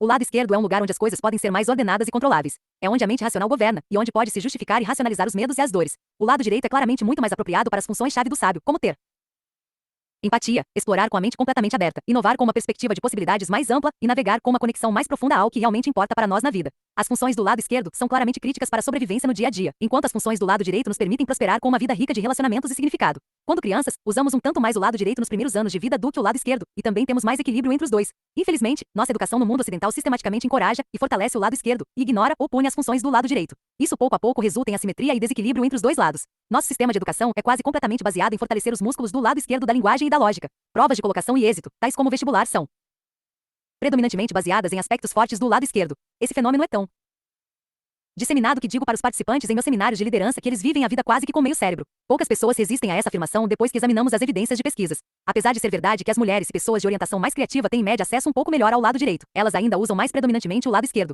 O que exagera ainda mais o desequilíbrio entre lados esquerdo e direito é o envolvimento dos sabotadores. Usando a mim mesmo como exemplo de novo, meu lado direito era a parte dominante do meu cérebro quando criança, como com todas as crianças. Mas em determinado ponto, devo ter decidido que, se não podia exercer controle sobre as circunstâncias da minha vida difícil, podia exercer controle sobre a parte mais ordenada da minha mente lógica. Afinal, havia segurança nos fatos, números, listas e detalhes. Isso, obviamente, fortaleceu meus músculos do lado esquerdo. Em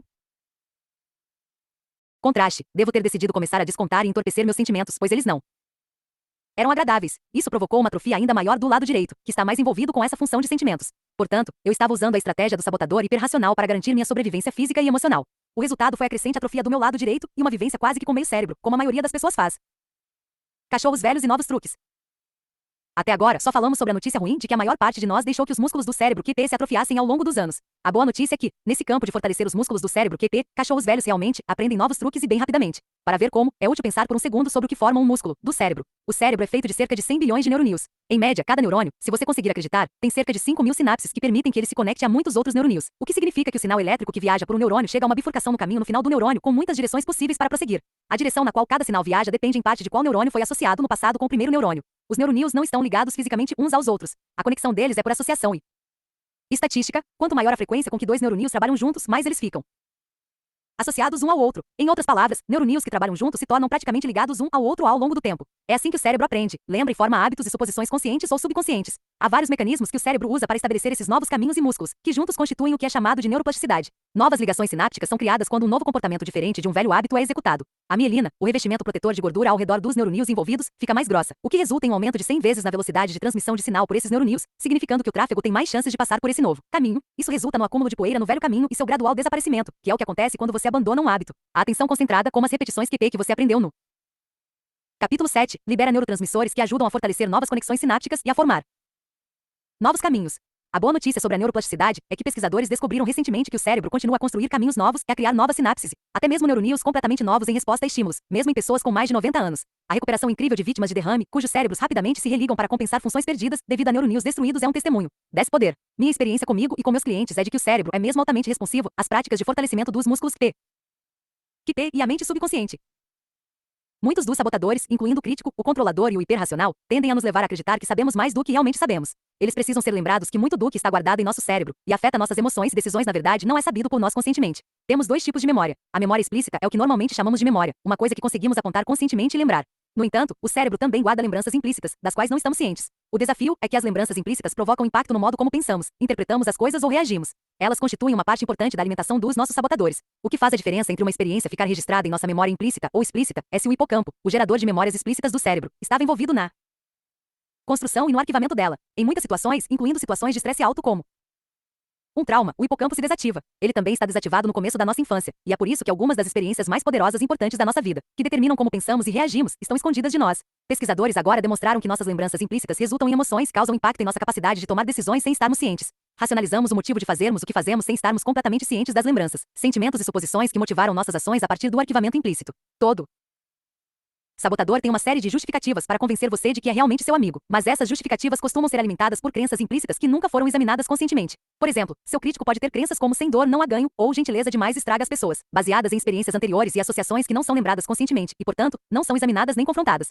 Muitas escolas de psicologia e terapia se esforçam para tornar consciente o conteúdo do subconsciente, para que ele perca seu poder sobre você. Isso pode ser altamente eficiente, sobretudo com situações mais traumáticas. O desafio, entretanto, é que algumas das lembranças implícitas mais profundas que temos podem nunca ser acessíveis, em especial as da primeira infância. A prática da inteligência positiva contorna a necessidade de ter que revelar razões secretas por trás da formação dos sabotadores ou as crenças implícitas e escondidas deles. Tudo o que precisamos fazer é reconhecer os padrões de pensamento e sentimento deles e rotulá-los quando surgirem. Você pode lutar com o inimigo sem ter que saber o que ele tomou no café da manhã e nem que tipo de infância teve. A limitação, mais uma vez, é em casos de trauma significativo onde um trabalho terapêutico mais profundo pode ser necessário.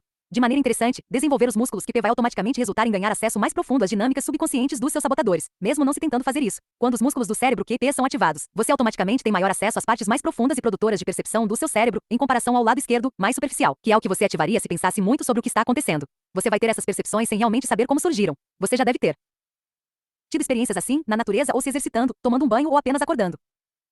Quando de repente a neblina some e você vê as coisas claramente. Essas experiências acontecem porque essas ocasiões intensas de sensações silenciaram seu lado esquerdo e ativaram as regiões do cérebro QT. Com a prática QT, você aprende a induzir esse tipo de experiência que produz percepções quando quiser e com mais consistência. O objetivo deste livro não permite uma discussão profunda de neurociência. Fiz algumas generalizações para destacar as diferenças essenciais entre o cérebro sobrevivente e QT. Em um nível mais detalhado, o cérebro não é diferenciado de maneira tão clara e há certa sobreposição entre os dois cérebros em quase tudo que fazemos. Se você estiver interessado em uma compreensão mais detalhada do cérebro, houve uma explosão de novas pesquisas e livros nos anos recentes. Dois grandes exemplos são O Poder da Visão Mental, O Caminho para o Bem-Estar, do Dr. Daniel J. Siegel, best-seller, 2012, e The Mind and the Brain, Neuroplasticity and the Power of Mental Force, de Jeffrey M. Schwartz e Sharon Begley, Harper Perennial, 2003. Espero que este livro tenha inspirado você a desenvolver pelo menos tanta compreensão sobre seu cérebro quanto você tem sobre seu corpo. Afinal, é nosso cérebro que orquestra nossa experiência toda de vida.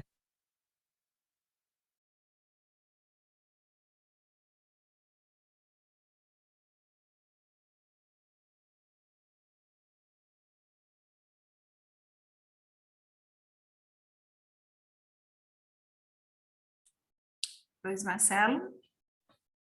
Paramos por aqui? Esse agradecimento, não é? É. Então, é aqui que nós paramos. Página 147. Uau, queridos! Apêndices, né? Falando sobre o lado direito e esquerdo do cérebro. Enfim, trazendo algumas dicas aí, né? No apêndice. Finalizando mais um livro. Como é que foi para vocês aí? Olá a todos. Vamos colocar vocês no destaque, adicionar no destaque. Estamos adicionando no destaque vocês que estão de câmeras abertas. Como é que foi? Considerações finais. Estou no aquário? Hã? Eu estou no aquário de novo? Minha voz está no aquário? Você está no aquário, a voz está meio de aquário. Não, eu estava fazendo umas conexões aqui, em que ponto que eu perdi certo grau de empatia com as pessoas e comigo, se foi quando eu entrei na normose, ou se foi quando eu entrei nisso de de tomar remédio para ficar normal, e eu perdi o grau de empatia, um certo grau de empatia com as pessoas, por deixar de sentir. Interessante. Muito bom. Muito boa reflexão. O capítulo fala descobrindo, né, esse último capítulo, magnífico em você, né? Ou seja, sair desse sabotador e entrar no sábio, né? Acessar esse sábio.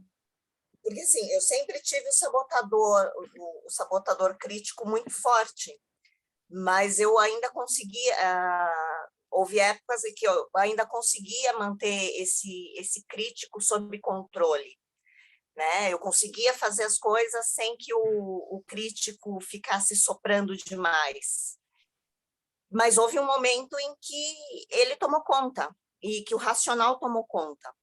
E eu acho que foi exatamente nesse momento em que eu entrei nessa normose para me adequar, né? O não sentir. Tem uma coisa aqui que você está trazendo, um desdobramento do que você está dizendo, que acho que é importante, inclusive a gente explorar isso, viu, Sol? Esse lugar. Eu digo em todo o nosso movimento, que é o seguinte: a gente sempre fala, né, quando a gente estuda a 18ª frequência, o 18º caminho, que é o caminho da lua, da sombra mesmo, né, o caminho sombrio, eu sempre trago que 40% mais ou menos do nosso estado sombrio vem dos nossos pais, né? Vem dos nossos pais, física e energeticamente, ou seja, a ressonância. E que, por volta dos 40 anos, 40 e poucos anos, aquilo que a gente criticava nos nossos pais com 20 anos, a gente passa a fazer. E por que isso se dá? É isso que eu quero trazer para vocês. Se dá por duas questões. A primeira é que a gente entra no 6º setênio. Seria bem interessante a gente ler um livro sobre antroposofia aqui, que fala dos setênios. Vou tentar encaixar isso. A gente entra no 6º setênio, que é o setênio da espiritualidade. Nossa existência é feita de ciclos de 7 em 7 anos. Corpóreo, almático e espiritual. Esses 3 ciclos. Então, o corpóreo, ele vai ganhando força até os 35 anos e decai aos 35 anos. Ele tem uma curva de crescimento e depois de queda energética, né? O almático, ele é o contrário, ele tem um descenso até os 35 anos, ele vai se aterrando até os 35 anos, e depois ele começa a subir dos 35 aos 42. De tal forma que aos 42 anos eles se encontram nessa curva que eu estou dizendo. 42 anos. E por que eu estou trazendo isso? Porque essa queda energética faz com que tenha um descenso hormonal, energético, abre portas sombrias que não existiam, que eram encobertas pela vitalidade corporal da vida, né? Então, tem uma transição aí de 35 a 42 anos, né, de entrar em contato com esse estado sombrio, né? E aí, a partir desse período, dependendo da vida que você teve, você vai descender, ascender ou estabilizar, vai ficar estabilizado, né? Então, você vai ladeira abaixo, ou você vai se chapar de remédio para ficar normótico, entendeu? Ou você vai ascender. É por isso que eu estou trazendo isso aqui. Vocês podem notar na vida de vocês, isso tem a ver com o nosso trabalho, que é com pessoas acima de 40 anos, né? que já estão nesse lugar, né, que já tomaram lambada na vida e estão experimentando esse estado sombrio. Os de 20 anos estão se achando fodão, estão se achando, caraca, meu, morro nunca, tudo eu posso, não vai escutar. Então, tudo bem, segue aí.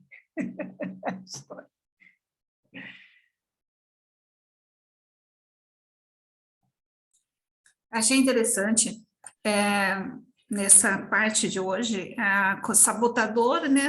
A ideia, os sabotadores pode contaminar ou estar junto com outros sabotadores ou ativar os sabotadores em outras pessoas. Ressonância, né?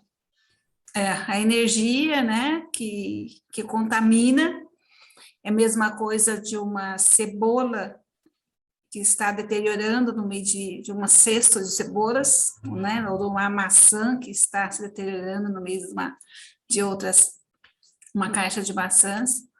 Então, tudo é energia que vai contaminando ali.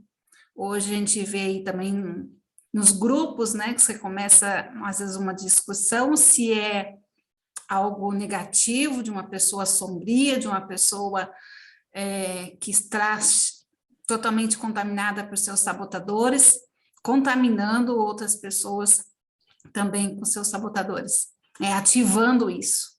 Achei bem interessante essa frase nessa parte do livro hoje, que o quanto que fica ali, então tem que trazer muita luz, clareza, e às vezes a gente nem percebe que nós mesmas estamos tomando disso, sendo ativado nossos sabotadores por outras pessoas, ou não só pessoas, mas outras informações que chegam até nós, de qualquer maneira, de qualquer área, mas também nós podemos estar sendo esse veículo também de transmissão, né, de nossos sabotadores para outras pessoas.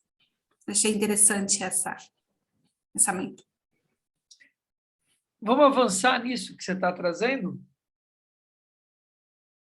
Quem não pegou um saco de maçã, um saco de cebola, um saco de laranja, e viu lá, por exemplo, uma laranja mofada dentro daquele saco, ou uma cebola podre, ou uma maçã, né, estragada. E algumas maçãs podres também, ou apodrecendo, e outras maçãs que simplesmente não se contaminaram. E que você olha e você não entende por quê.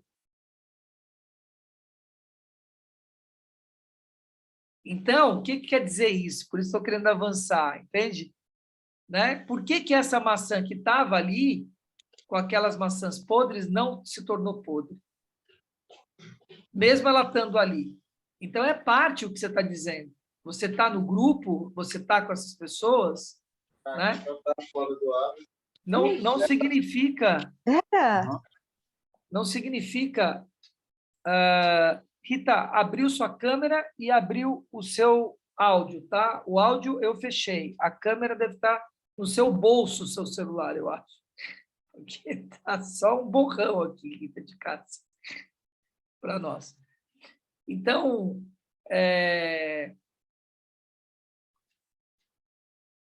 observar, né? Observar com clareza,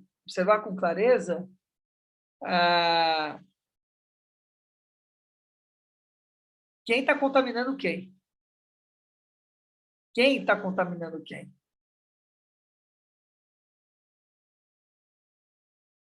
Quem está contaminando quem? Mas isso também entra na questão do eu observador da situação, mas também tem a questão de o que você faz com a laranja estragada, porque às vezes a laranja que está boa, ela está boa por uma questão de tempo. Você tem que separar isso. O que está contaminando e o que não está contaminado. Não é? E tem a questão do eu observador, mas tem a questão da separação. Ou não? Não. Isso que a gente sempre, que eu trazendo aí dos pais, as coisas que aprendi, né? Pode ser... desde quando pequena, a mãe sempre falava, tem a maçã mofada, a laranja mofada no meio de outra laranja, ou tira rápido, porque vai começar a passar para a segunda, para a terceira, para a quarta. Então, separa, já bota no lixo. E é o que a gente traz aí dessa separação. Então, agora a questão é essa. Por que que está lá e as outras não se contaminaram? Essa é uma pergunta. A outra pergunta é, o que que fazem normalmente? Pega só aquela laranja que está podre e joga fora? Ou tem pessoas que pegam aquele saco inteiro porque estava ali aquela maçã e joga tudo fora porque acha que está tudo contaminado? Será que está contaminado mesmo ou não está contaminado mesmo? Essa é uma pergunta. Quando você fala do eu observador, Joyce, é esse lugar. E mais que isso, a pergunta é, né, você está utilizando essa energia ou você está deixando ela parada ali? Você está fazendo desse saco de laranja uma laranjada, um suco de laranja, ou você está deixando ela ali parada? Aquilo lá é uma unidade ou aquilo ali é um saco com unidades? Ela tem unicidade? Qual a diferença de um saco de laranja e de um suco de laranja?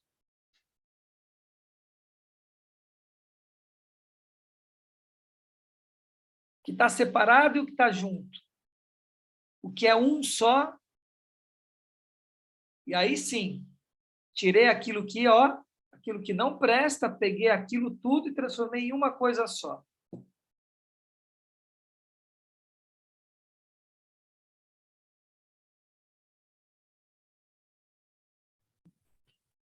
É muito fácil, entende? É isso que eu estou querendo trazer para vocês.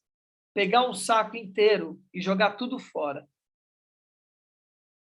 É muito fácil pegar uma laranja que está podre e ficar criticando essa laranja que é podre.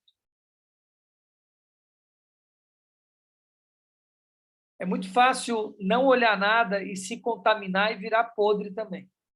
Porque dá trabalho observar, dá trabalho escolher, dá trabalho entender por que que aquela se apodreceu. Isso tudo dá trabalho.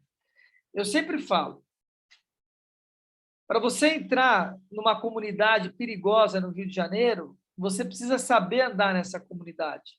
Você precisa estar armado para entrar nessa comunidade. Você não pode entrar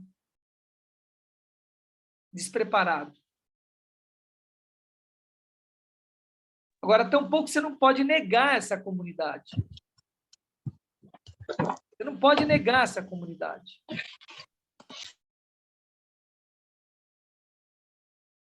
Ela existe, ela está aí. Como é que é isso? Você jorra a sua energia para ela ou ela jorra a sua energia para você? Como é que você entra em contato sem se contaminar, se protegendo? Essa é uma pergunta, cara, que tem que se fazer. É tudo isso que ele está falando aqui. Se tem lá um índice de 53 e você está com pessoas à sua volta de índice de 53, como é que é isso? Isso é laranja podre ou laranja boa? Você tem um índice de 25, 26. Ou você tem um índice de 53, mas está com pessoas de 26. Quem está contaminando quem? Você vai baixar para 26 ou você vai elevar essas pessoas a 53? Percebe? Porque a analogia de um saco de laranja ou de maçã é algo inorgânico, que não vai se... Ela vai transmutar pela unicidade. Ela vai transmutar pelo tempo de ficar boa ou de estragar tudo. Dela voltar a ser carbono. Ela vai voltar a ser carbono, seja você comendo, passando pelo seu intestino, virando energia e virando bagaço pelas fezes. Ela vai ser decomposta e vai voltar a carbono, essa maçã. Ou seja, porque você utilizou essa energia, ou seja, porque ela se decompôs. Apodrecer é decomposição. É só estar em decomposição. O que você está fazendo com essa energia, com aquilo que está ali? Seja o saco de maçã, seja a comunidade, seja um grupo de WhatsApp, que parece que tem laranjas podres. em que ao invés de você lidar com isso, você sai. Às vezes você tem que sair mesmo, porque não tem solução na história, porque a energia é 15, 26. Às vezes não. Às vezes você tem o que fazer naquele grupo. Contaminar esse grupo. Porque você é 70 e pouco. Você é 50 e pouco e lá está 26.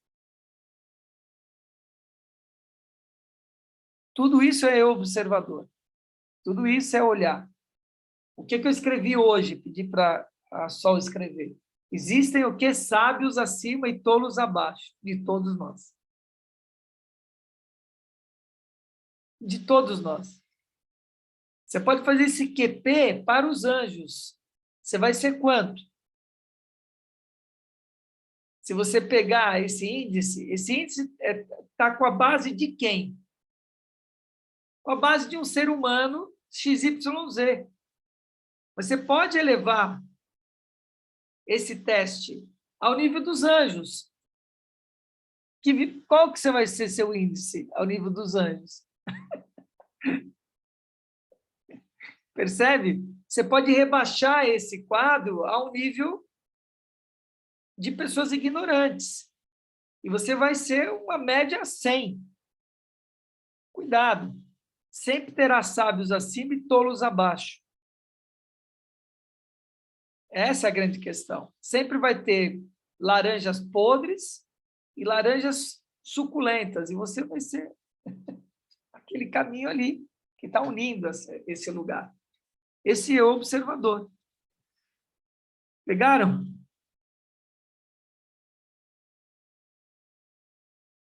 Tem que avançar.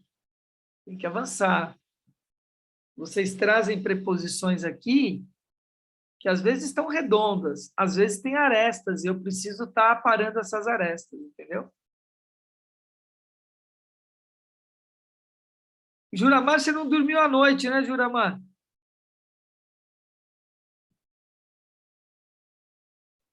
Acho que é meus olhos que estão inchados, que eu não estou dormindo aqui, não. Estou ouvindo bem vocês. Essa questão desse local perigoso, se você entrar, tem que ir armado, né? Protegido. Aí será que você vai ser contaminado ou se você vai contaminar? Tem que saber. Puxando para o lado mesmo. Não sei se no Rio de Janeiro tentaram fazer isso, nas favelas, tentando botar mais escola, mais posto de saúde. Acho que é porque foi muito insignificante o tanto. A ação foi pequena. Se tivesse sido maior, depende do tanto de investimento, puxando assim para o lado de investimento, ou então para o tanto de energia que aqui você está falando mais é na questão. Não, é propósito. O que eu estava falando é sobre propósito. E o que você está trazendo é sobre propósito. Primeiro pilar do 12 em 12. Propósito. Vai colocar lá posto de saúde, escola, posto não importa o que, estrutura. Com que propósito? Propósito de opressão não vai funcionar.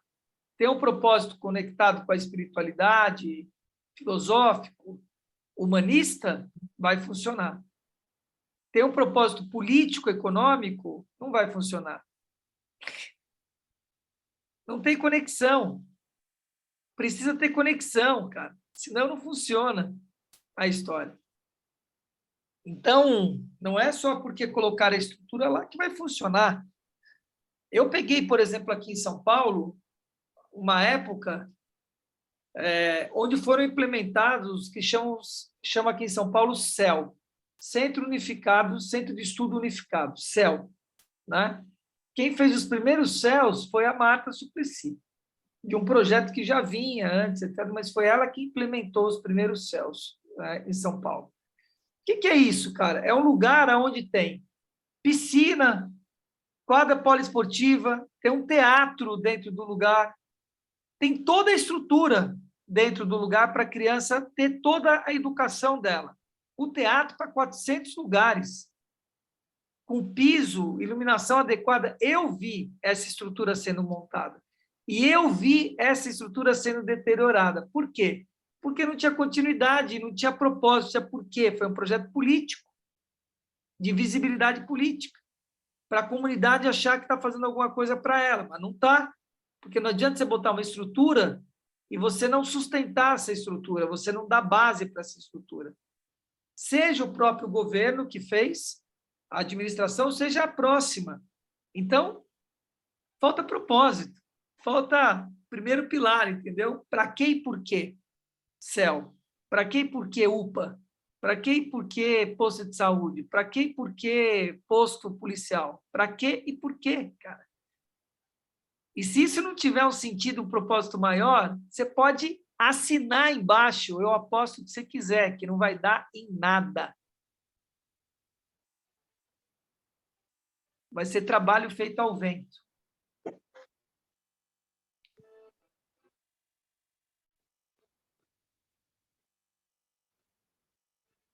Sobre as laranjas, literalmente a gente tira a laranja que está podre do meio das outras. E que é uma questão de tempo para as outras também ficarem podres, né? É a questão do tempo. Eu já vi saco de laranja, laranja mesmo, com a maioria das laranjas mofadas e laranjas intactas, que não se contaminaram nada. Que você olha, você entendeu? Pegar a laranja que mofada Então, ao ponto de você pegar ela e ela desfarelar na sua mão, do mofo. Misericórdia. E tinha laranja boa dentro dela, entendeu? Por quê isso? Porque tinha uma outra vibração, cara. Constituição atômica e vibração. É essa a Eu explicação. diria que uma outra proteção, né? Totalmente fortalecida para resistir ao tempo, mas também era questão de tempo dela estar deteriorada, se não fosse utilizada. E o que é a questão de tempo desse corpo que eu estou olhando aqui, chamado Luzia Solange? Você acha que vai ficar para a eternidade ou vai decompor? Vai decompor, filha. A laranja, você, tudo que é material vai decompor. Assim é a galáxia, cara. Ela é criada e decompõe, explode numa supernova. Percebe? Assim é. É que aquela laranja ainda estava nova em relação às outras, mas... Mesma fonte, cara. É o saco da mesma colheita. Para com isso. Ela tinha uma vibração atômica energética diferente da outra. Você entende? Mais fortalecida, mais conectada, é isso, né? Mais pura, que não se contaminou com as outras. Esse é o nosso estado de consciência. É tipo assim, uma pessoa... Se você tiver fortalecido, preparado, protegido, é isso que eu falo, essas três coisas. Limpar, proteger e fortalecer. Quem? Seus 7 corpos. Quem são os 7 corpos? Físico, de sensação, de emoção, mental, inferior, mental, superior, intuitivo e espiritual. Tem que limpar, proteger e fortalecer. Isso a gente logrou mal e porcamente com o nosso corpo físico. Olha o corpo físico. A gente limpa ele? Limpa. A gente limpa hoje como limpava 200 anos atrás? Não, a gente limpa muito mais. A gente limpa ele hoje como há 2 anos atrás? Não. Todo mundo lava as mãos, que não fazia isso. Há 2 anos atrás, as pessoas não lavavam as mãos. Hoje, todo mundo lava as mãos. Então, a gente limpa o nosso corpo físico, protege com roupas, com comidas boas, protege. E fortalece ele com vitamínicos, com exercício, etc. A gente já faz isso mal e porcamente. Mas já faz isso com o corpo físico. E com o seu corpo de sensação, seus 5 sentidos. Você faz isso com a sua visão, com a sua audição, com o seu tato, seu paladar e seu olfato? Limpar, proteger e fortalecer. Faz isso, mas nem que a vaca tussa. Faz isso com o campo emocional, é um balaio de gato, cara. Você só vai vivendo as emoções. Não limpa, não protege, não fortalece. Onde que a gente faz isso? No Aliança Ativa. Nós estamos limpando, protegendo e fortalecendo. É isso que nós estamos fazendo lá. E aquilo é o mínimo minimorum, eu estou falando para vocês. Porque para você fazer isso, é com sons, é com aroma, é com oração, com uma série de coisas, cara, que eu não trago nem 1% ali. E já é um puta de um resultado. Porque não faz nada. É largado. Campo mental, largado. Domina completamente o ser humano o campo mental, que é o mais sutil de todos. E ferra o emocional, ferra tudo, te coloca em enrascada, cara. Precisa fortalecer, proteger e limpar a mente. Como é que faz isso? Com sons, com aromas, com orações, com transmutação. É assim que faz. A mesma coisa com o mental abstrato, com o intuitivo, que é a clara audição e a clara visão, e a espiritualidade. Precisa-se fazer isso com 7 corpos, cara. Olha como que nós estamos longe quanto humanidade. Mas é olhar para quem? Para a primeira ecologia, eu comigo mesmo. Você precisa começar a fazer isso. Mirar a sua vida, a sua existência nessa direção. De limpar, proteger... E adquirir o ritmo, né? E adquirir o ritmo, né? Aham. Adquirir o ritmo. Com compaixão, de passo em passo, sem desespero, lembrar do Monte Carmelo. Calma, vá subindo, passo a passo, tá tudo bem. Mas esse é o caminho. Esse é o caminho. Quero dar os parabéns à Luzia Solange, que está, desde que apareceu e que colocou, de cara limpa hoje, cabelos arrumados, está aí, está claro que você tomou seu banho natural, certo? Você está desperto e esperto. Isso é visível. Você precisa olhar para você, cara, e falar, meu, como é que eu estou? Eu me aprovo, me reprovo, eu estou na minha melhor versão, não estou na minha melhor versão, estou desleixado, não estou. Preciso olhar, cara, para mim. E olhar e falar, peraí, estou à imagem e semelhança de Deus? Todo dia, todo minuto, toda hora. Isso é proteger, isso é fortalecer.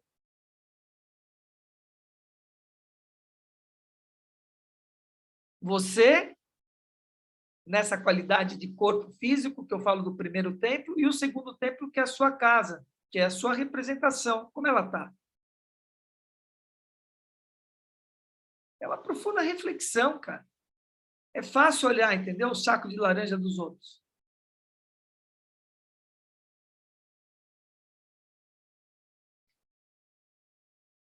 Começa na ecologia interior. Eu comigo mesmo. Tá? Para trabalhar, fazer trabalhar.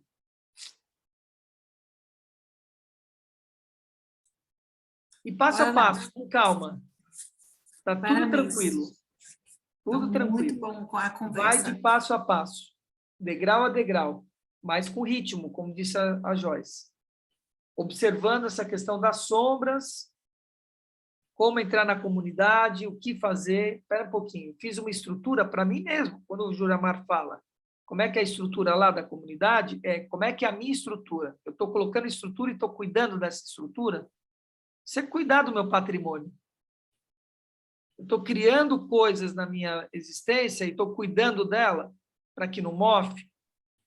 Faz sentido o que eu estou criando à minha volta? É conosco mesmo essa pergunta.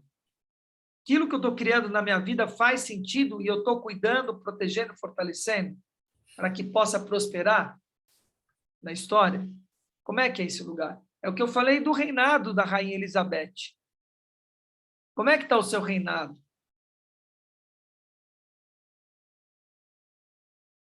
Como é que está seu reinado? Essa é a pergunta, entende? Como é que está o propósito da sua vida? É uma inspiração essa mulher. sabe o propósito dela, o caminho dela. Serviu durante 70 anos, o propósito dela com desfrute, porque tinha o reinado, cara.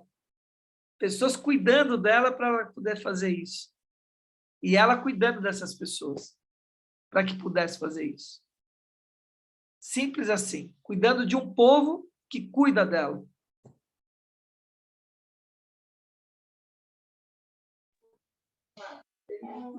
É a mistura de açúcar com doce, com salgado. Fale. Eu Tá. gosto muito dessa mistura. Não, já foi tudo falado, né? Mas o que eu queria comentar, né, sobre o que falaram aí do saco de que tem uma laranja podre, ou de maçã que tem uma laranja podre, e comparando com a gente enxergar, né?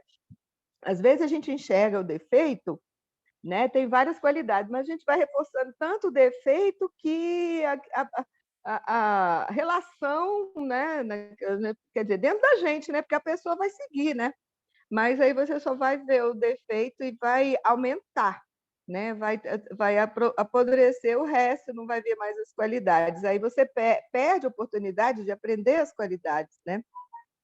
Então, e nessa questão aí da rainha, né? Eu achei bonito você fazer essa homenagem hoje e tal, pelo anjo dela, que bate muito. E aí eu até mudei meu pensamento em relação a ela, porque eu pensei que ela era reptiliânica. Mas pela tanta elogio que você fez, que eu estou repensando, tá bom? Não tem nada de reptiliânica, não. Enfim. Claro que tem uma questão de poder ali por trás, etc., mas é a história do... assistir o... Capitão Marvel, não, como é que chama o cara lá?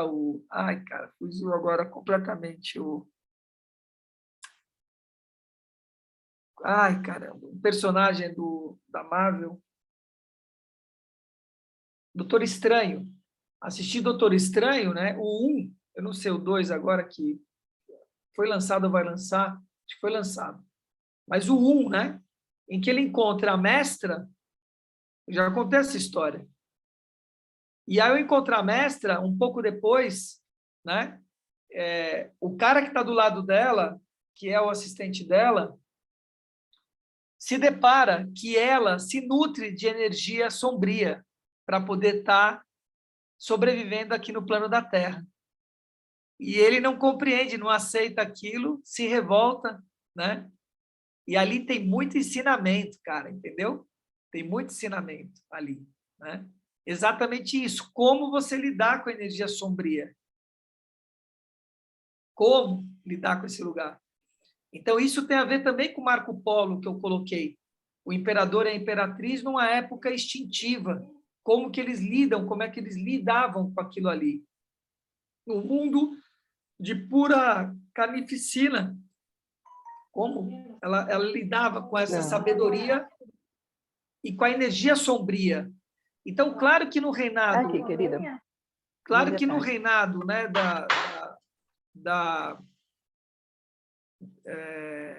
dessa família, o que está por trás do governo e etc., tem energia sombria sendo trabalhada ali, etc. Mas há luz, né? E há muita luz, cara, muita luz. E luz de correspondência, tudo isso que eu coloquei, né?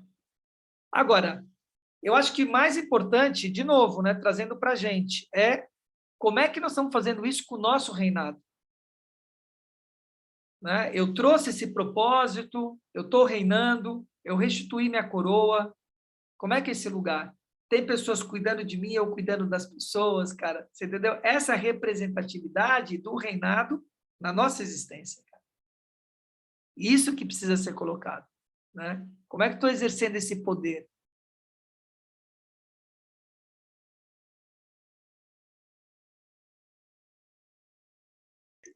Eu estou engatinhando.